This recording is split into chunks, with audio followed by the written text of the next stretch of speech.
Os propósitos do livro. Primeiramente, em Romanos 1,13, Paulo queria expressar seu desejo de visitar Roma.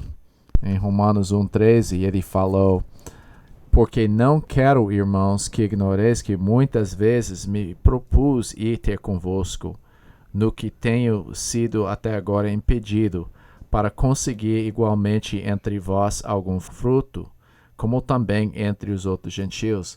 Quer dizer, ele queria ir lá com eles, ele queria expressar esse desejo. Ele falou: olha, eu não estou ignorando vocês, eu quero ir lá, mas até agora não deu.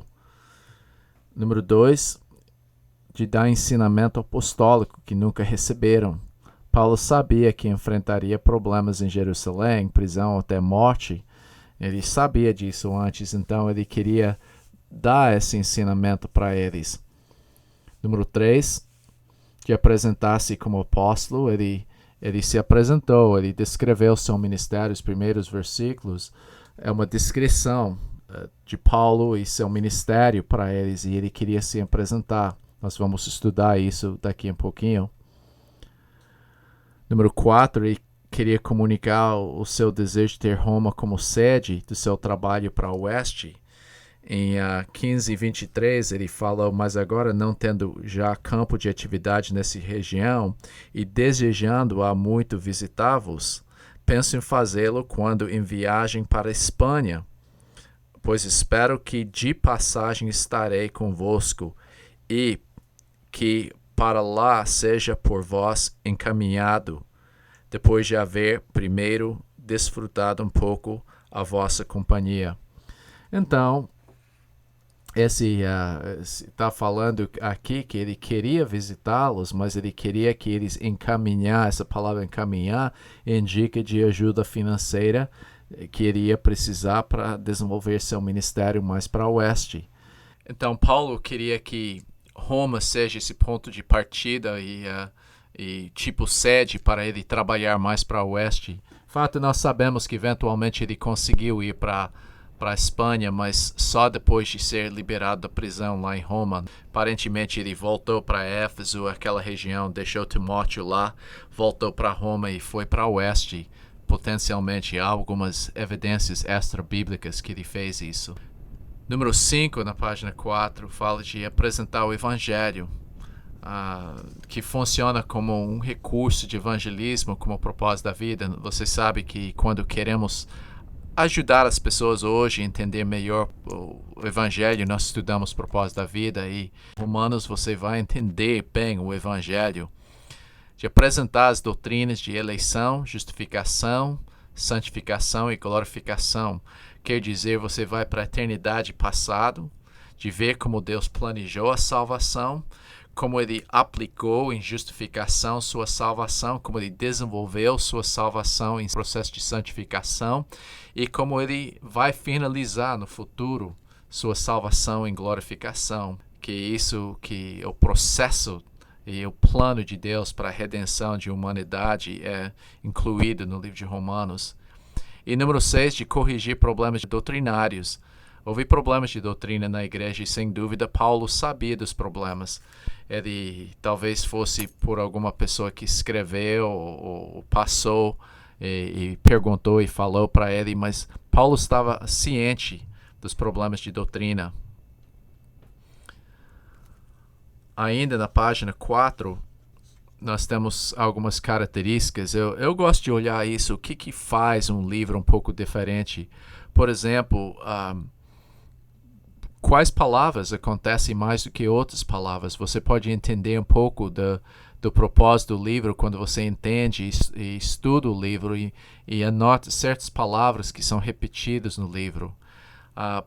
Por exemplo, a palavra de imputar está usado uma dúzia de vezes num capítulo e graça está usado 7, 8 vezes no outro capítulo. E você pode ver esses ênfases, mas em geral o estilo, como coloca aqui número 1, o estilo linguística, é estilo de argumentação. Quando eu falo isso, Paulo antecipou as perguntas das pessoas. Ele já pregou com pessoas e fala: Paulo, mas se é assim, como fica esse trecho no Antigo Testamento? e pessoas iam argumentar com Paulo. Então Paulo, ele sempre colocou um antagonista, uma pessoa que estava duvidando. E daí? E daí? Se isso é verdade, como fica isso? Então, você pode ver que ele usou estilo de argumento. Ele respondeu essas perguntas 10 vezes com de modo nenhum. Por exemplo, se somos salvos pela graça, podemos continuar em pecado? De modo nenhum. No grego, isso é uma coisa que não tem em português. Nós temos indicativo, imperativo e subjuntivo, mas não tem optativo. O optativo é uma expressão de desejo. A ideia disso é muito forte quando usa optativo, porque ele fala de modo nenhum que não seja assim. Por favor, de jeito nenhum. Uma maneira forte. Ele respondeu 10 vezes com esse de modo nenhum. Ele usa a palavra lei 77 vezes. Então, nem usa a lei no mesmo sentido. Uma das tarefas que eu sempre dou para meus alunos da Palavra da Vida é de fazer uma análise desses 77 vezes que a lei é usada e ver os diferentes sentidos que usa. Cristo é 76 vezes. Então, você pode ver que Paulo enfatizou a pessoa de Jesus. Pecado, 45 vezes. Senhor, 44 vezes. Fé, 40 vezes. Essas são as palavras mais comuns no livro de Romanos. Você também tem a palavra logizomai, ou imputar. Você tem a palavra graça, muitas vezes também, nesse livro. O estilo tem 57 citações do Antigo Testamento. Isso, a razão que tem isso, porque muitos dos leitores desse livro eram judeus, e eles queriam provas do Antigo Testamento. Além disso, Paulo queria não achar não colocar o Evangelho como algo completamente em contraste ao Antigo Testamento, mas aperfeiçoamento do que estava e cumprimento do que o Antigo Testamento estava fazendo, em vez de ver que é uma nova ideia que não existia antes. Então, Paulo sempre citou o Antigo Testamento de mostrar o relacionamento entre a lei e o que aconteceu no Antigo Testamento e como aqueles tempos eram uma preparação para o Novo Testamento. Teologia é uma teologia completa. Você pode ver as ideias do Gênesis na criação até os finais do tempo, em Apocalipse. Todo o aspecto dos assuntos da Bíblia estão incluídos no livro de Romanos. De criação até consumação, até a eternidade no futuro.